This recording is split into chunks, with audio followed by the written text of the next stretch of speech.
An ongoing search for those on board two planes that crashed into each other in midair today in Winter Haven. And we have breaking news here at 10 o'clock. In the last few minutes, we have learned now that 4 people are confirmed dead from this midair collision.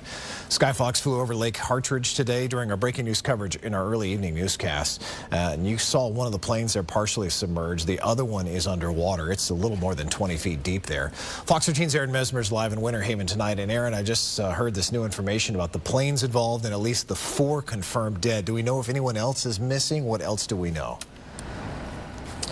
We know exactly what you just said there, Mark. 4 people are now confirmed dead at this point. Investigators have been searching the waters here at Lake Hartridge all day long here. Well, since this happened at around 2:30 this afternoon. So that is the very latest at this point.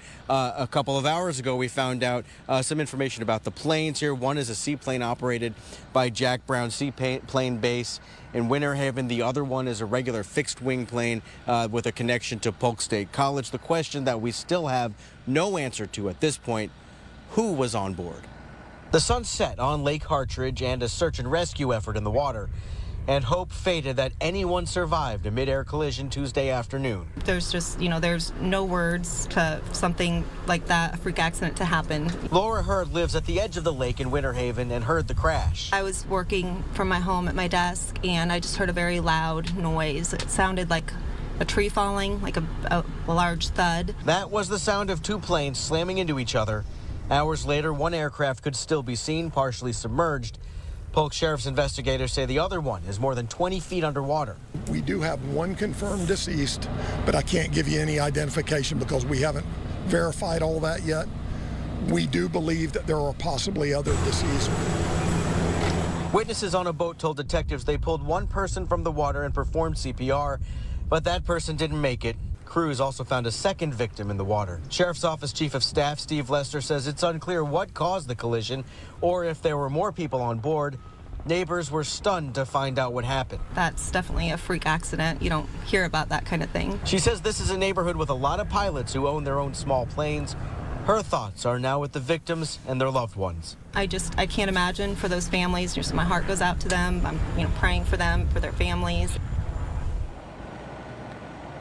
Yeah, and well, going into this story, we had said that we don't know who these people are. Well, now we do. That's how breaking this is here. The 3 of the 4 people involved in this mid-air collision have now been identified. 24-year-old Faith Baker, she was the pilot of one of these planes. She was a flight instructor from Polk State College. The other in that plane was 19-year-old Zachary. I may have this name wrong, so Mark, you may have to correct me. Or Zachary Mace, thank you. He was a student at Polk State College, and then Randall Crawford is the 3rd person. He was in the other plane, 67 years old. The 4th person at this point is unidentified. The NTSB and FAA are now leading this investigation. They are expected to be out here all night and into tomorrow morning. And one thing we're hearing is that the Polk Sheriff's Office is urging people to stay away at this point. If people typically boat on Hartridge Lake, just, maybe don't come out tomorrow because this investigation is going to be ongoing and they're going to need to be able to focus their investigation